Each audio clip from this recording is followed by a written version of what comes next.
in the spiritual traditions that have come down to us, there is also a diversity of perspectives on the colors, and at the same time, there are constellations of meaning that attach themselves to the colors and which tend to arise in the experience of practitioners.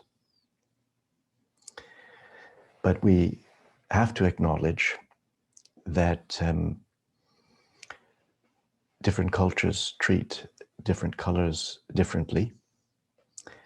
In the English language, the word black often has negative associations.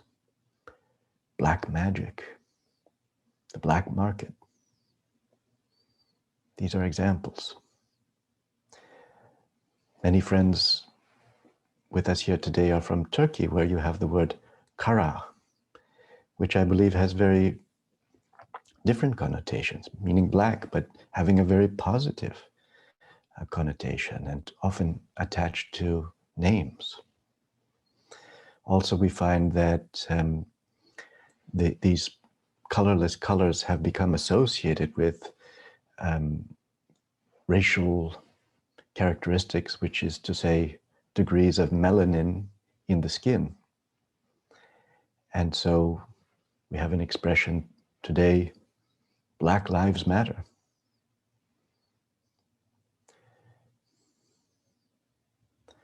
Are there white people? Are there black people? Are there yellow people? Are there red people?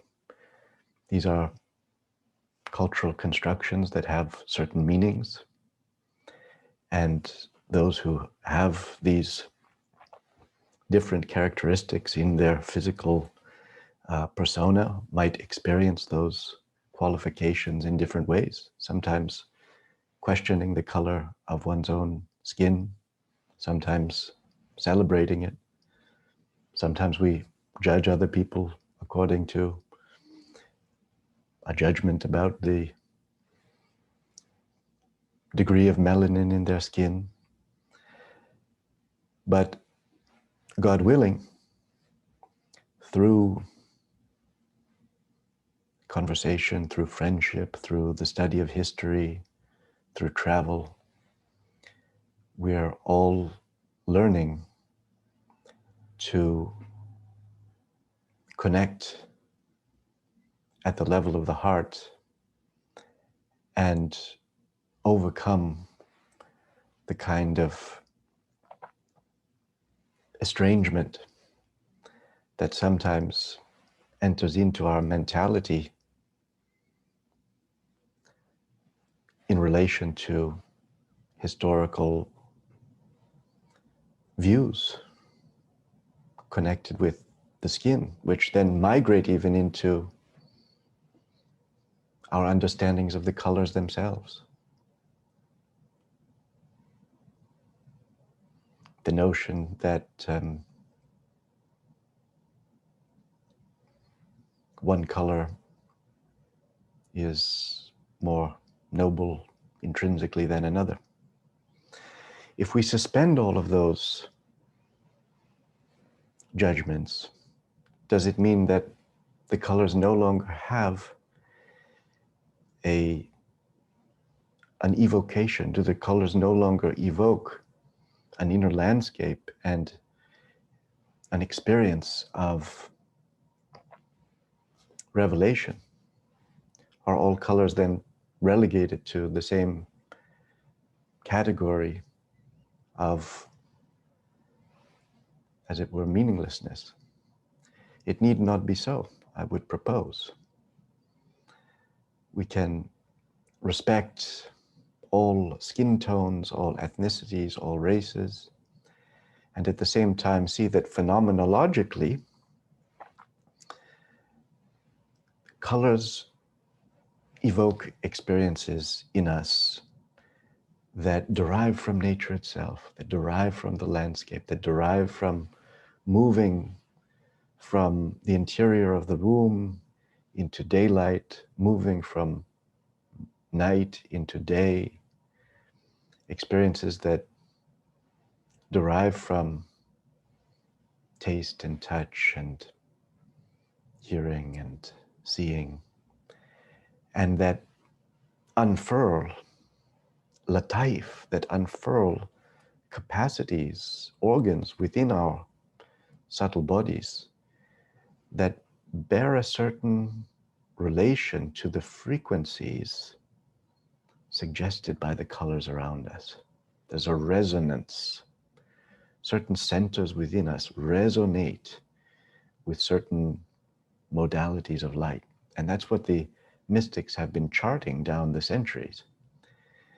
And no system is ever final, and there's always a recognition of the uniqueness of each person's personality. At the same time, there are transhistorical, diachronic themes, which we'll start to, let's explore them a little bit. We've already explored them in your responses to seeing those colors. Let me mention, first of all, the tradition of Greco-Hellenistic alchemy, which describes the process of human transformation according to a movement through a sequence of colors. And the primary colors in that sequence are black, then white, then yellow, and then red, corresponding to the stages of nigredo, albedo, citrinitas, and rubedo. The process begins, therefore, with nigredo, melanosis, going into the darkness.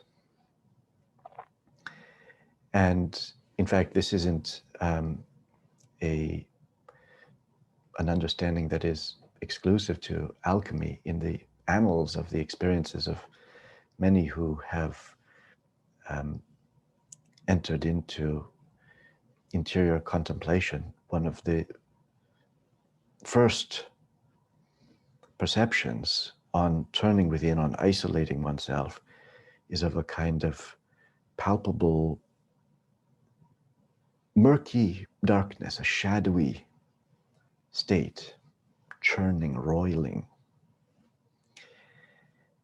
And that in time that resolves itself into an aurora, a dawn of undifferentiated, uncolored light, which is often experienced as a white light.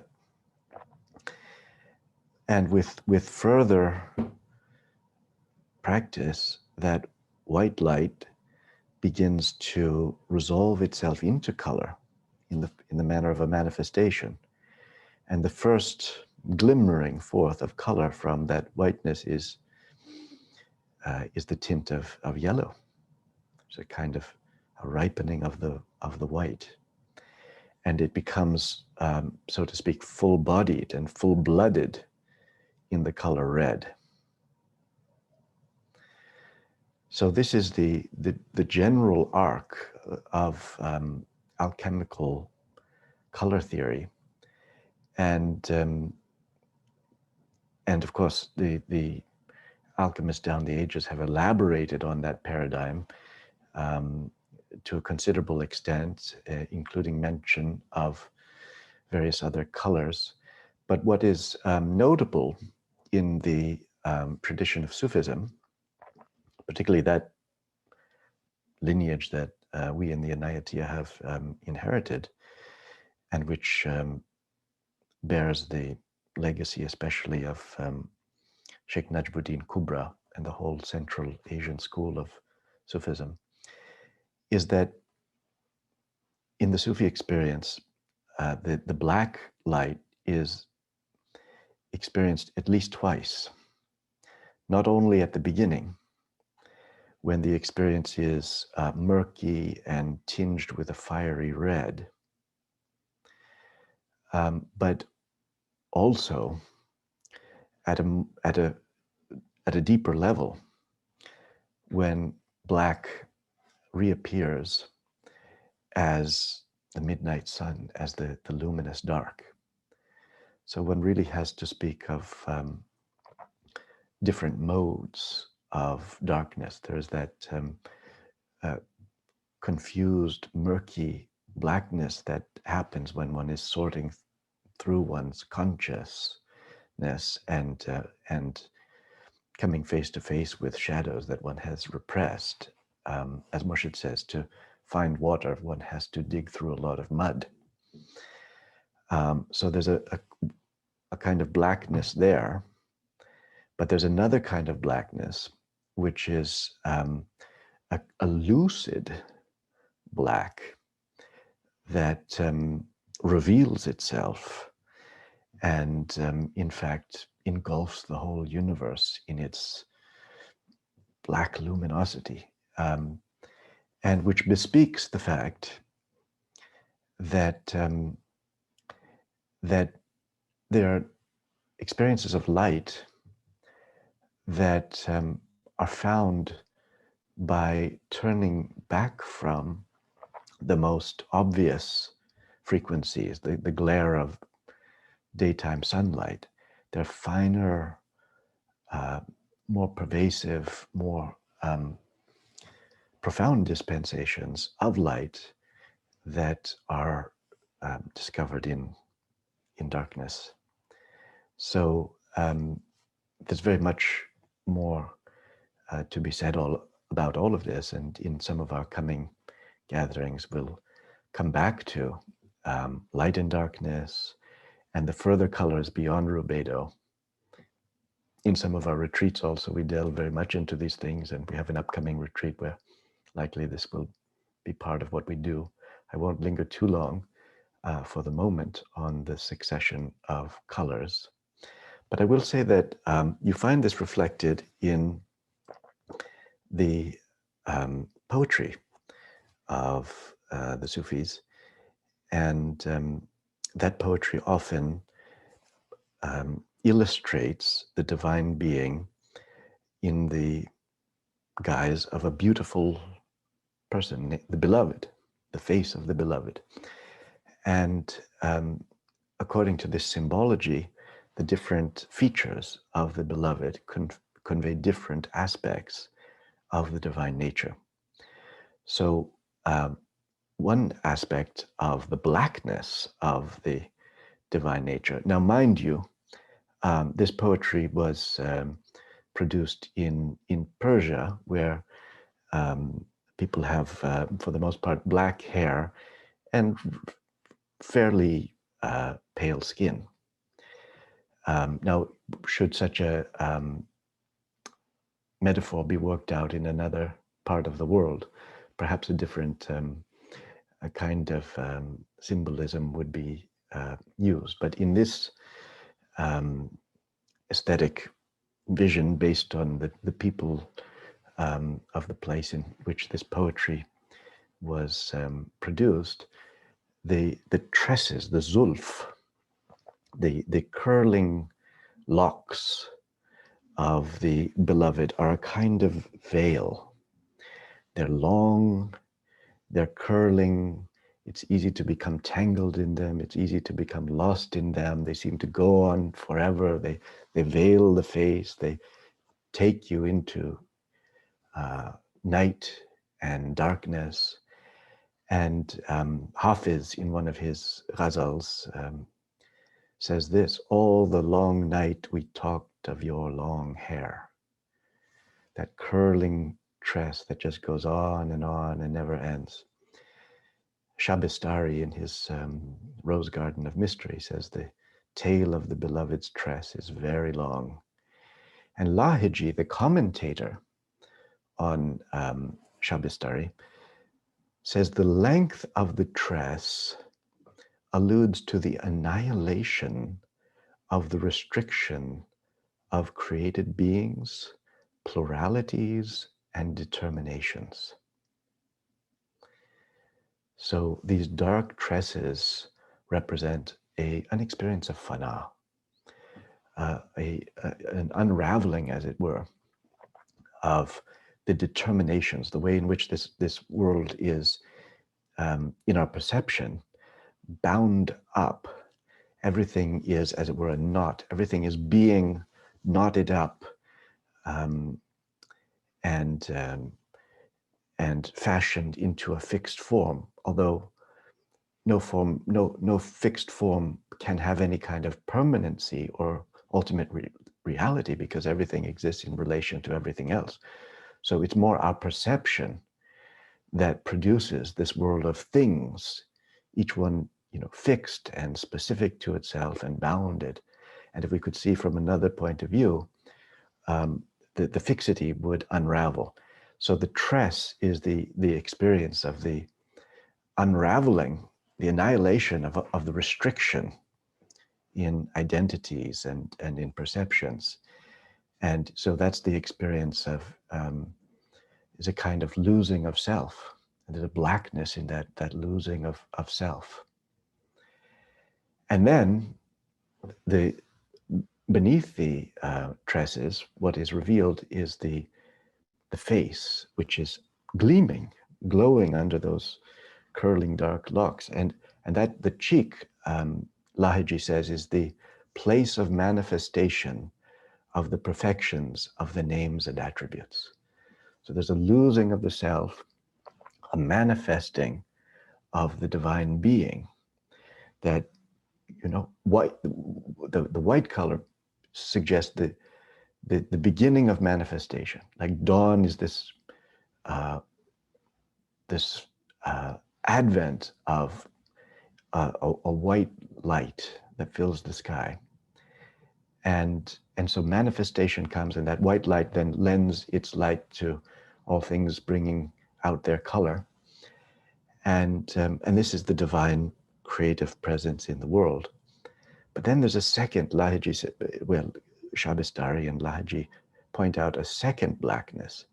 The first one was the veil hiding the face, and in which we lose our selfhood. But then the second blackness is the mole, the beauty mark on the cheek of the beloved, which means unity. The beginning and end of multiplicity is unity, and the mole alludes to it. Another Sufi poet says, speaking to the beloved, I'm no one, but I'm the mole on your cheek. I'm so, this heart of mine is so much yours that all it is, it's just, it's on your face. It's the mark on your face. And some poets remind us that there's a relationship between the black, the heart is meant to have in it a black blood, a certain kind of blood called black blood. And that black blood exists for the sake of the mole on the cheek of the beloved. So these are the ways that the poets have sometimes spoken about the different types of blackness. And but then if we turn to nature meditations, we find also gray.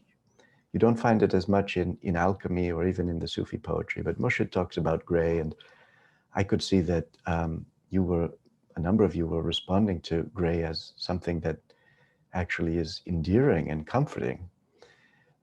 In our cultural use of that word, it doesn't always have that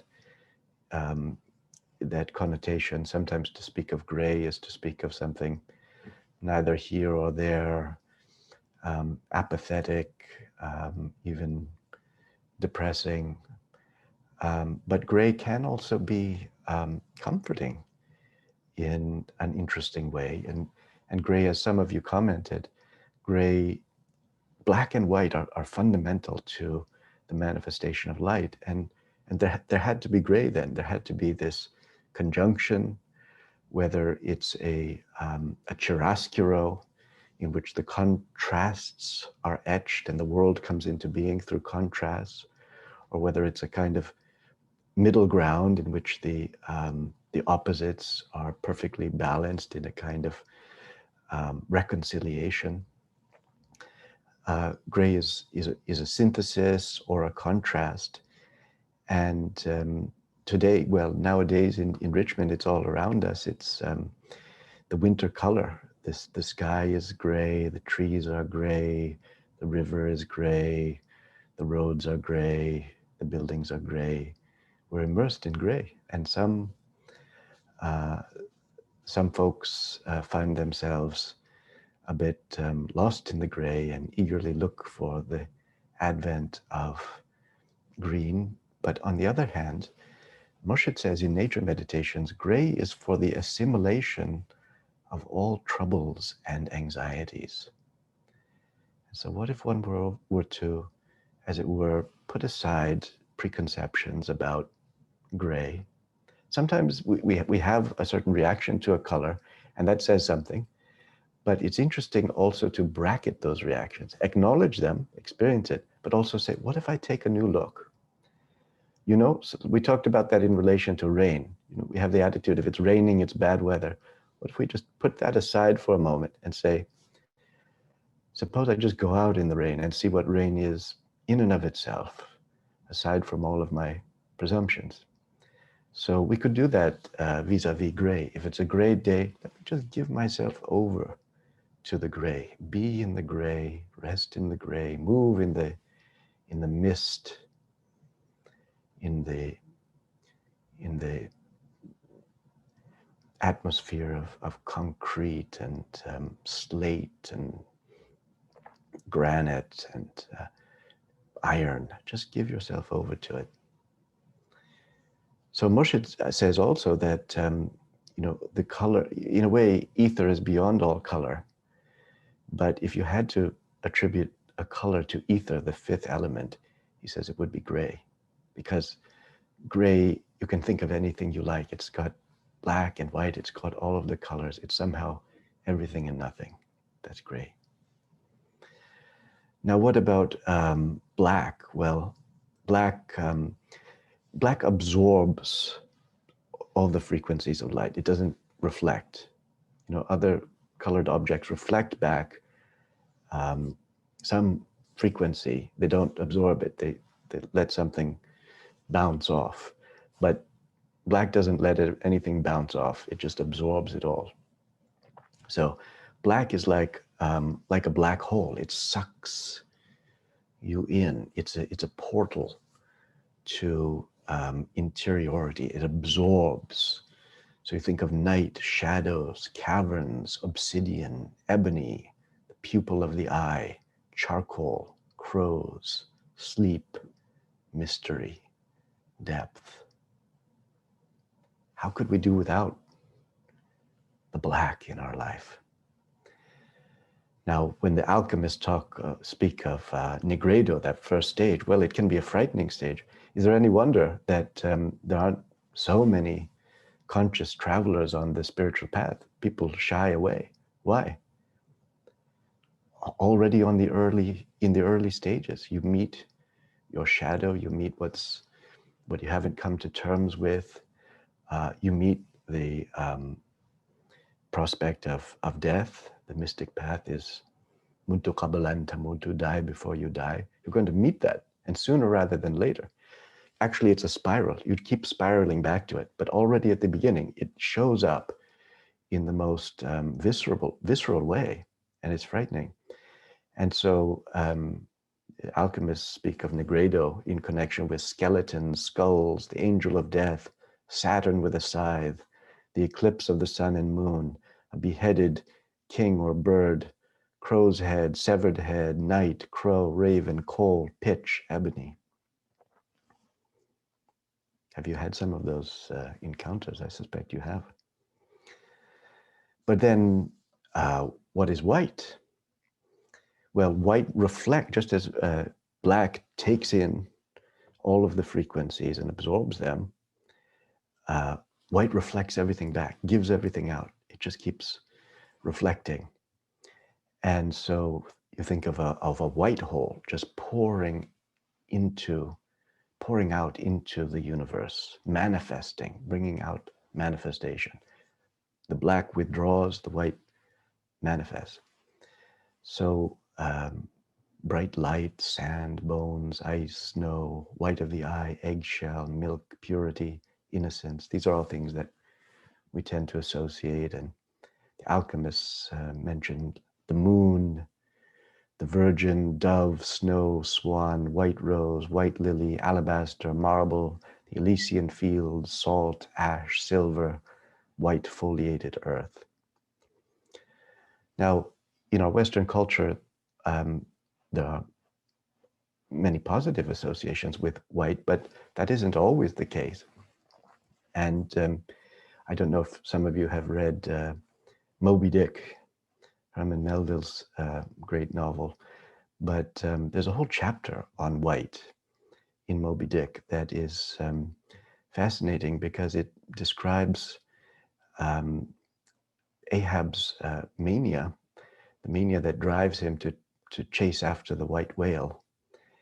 And he's moved to frenzy by something of the whiteness of this whale. And Melville says, this whiteness is at once the most meaning symbol of spiritual things, nay, the very veil of the Christian's deity, and yet should be, as it is, the intensifying agent in things most appalling to mankind. And of all of these things, the albino whale was the symbol. Wonder ye then at the fiery hunt. So something appalling in white. Now, what is that?